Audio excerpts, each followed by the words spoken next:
Admiral Thexara's mandibles clicked in barely contained amusement as the human fleet materialized from hyperspace.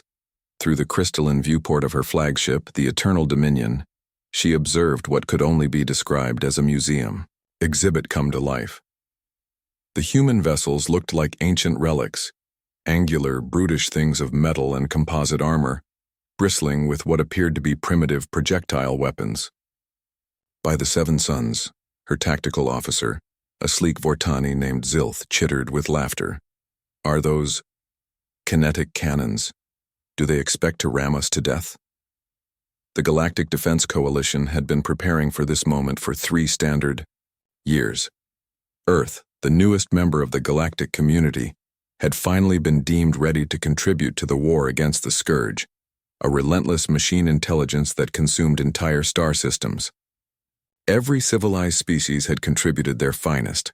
The Kalari brought their reality-warping phase weapons, the Draconis Empire deployed their antimatter lances, and the Vortani provided quantum disruptors that could unmake matter at the subatomic level. And humanity? They brought guns. Big, loud, primitive guns. Admiral, Communications Officer Yenth reported, the human commander is requesting battle formation coordinates. Thexara's secondary arms gestured dismissively. Place them in the rear guard. Far rear.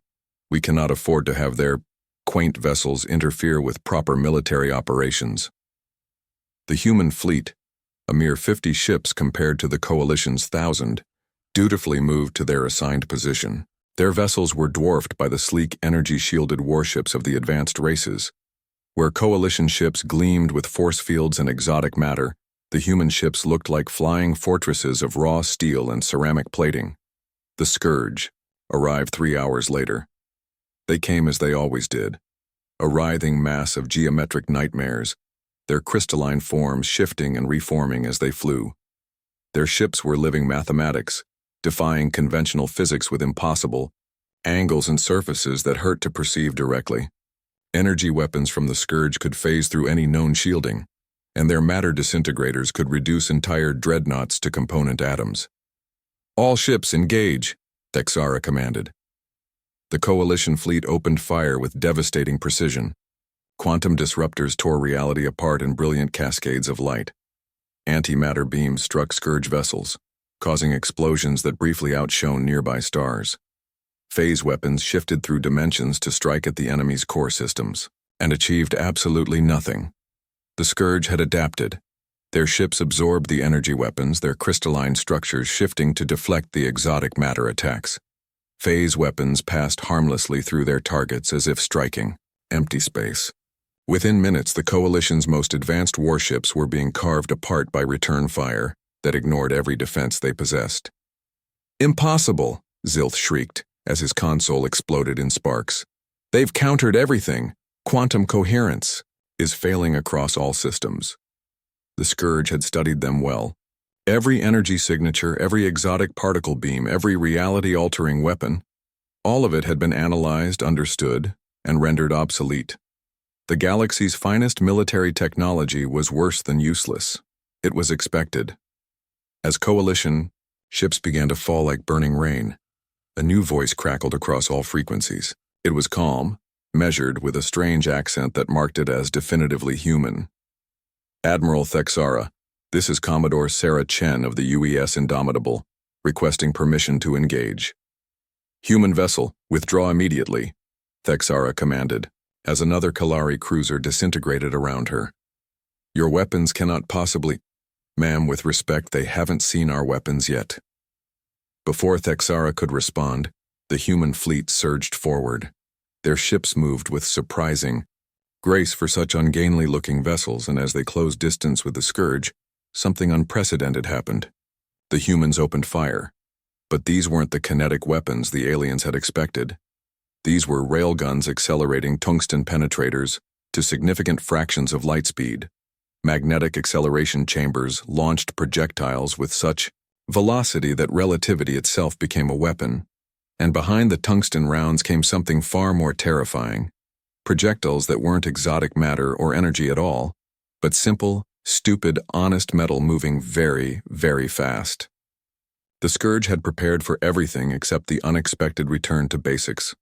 A tungsten rod, accelerated to 12% light speed, struck a Scourge destroyer. The crystalline ship, designed to absorb and redirect energy, found itself dealing. With simple kinetic force, momentum and mass obeying Newton's laws with inexorable certainty. The destroyer shattered like glass struck by a hammer.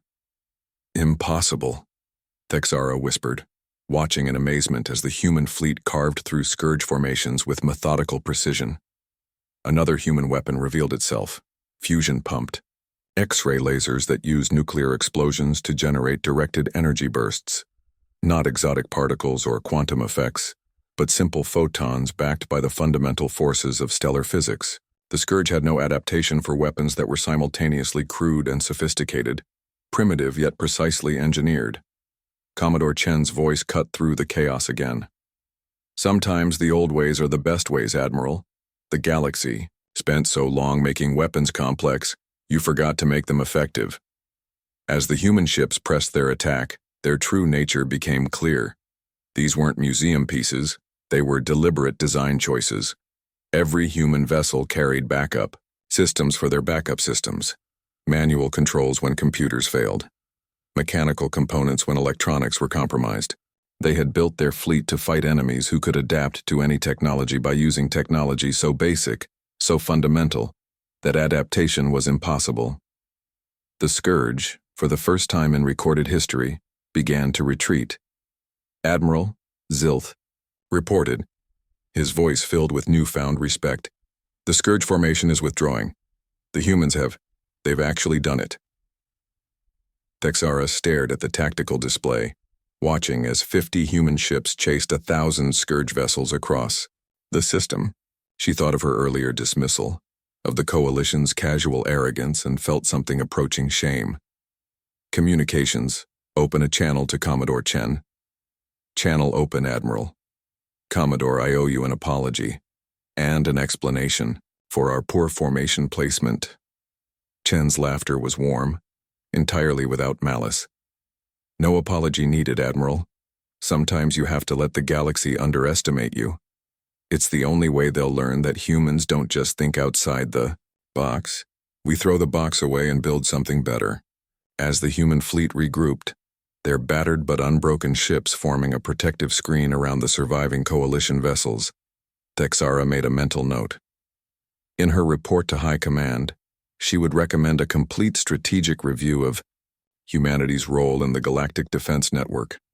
Perhaps it was time the galaxy stopped laughing and started learning.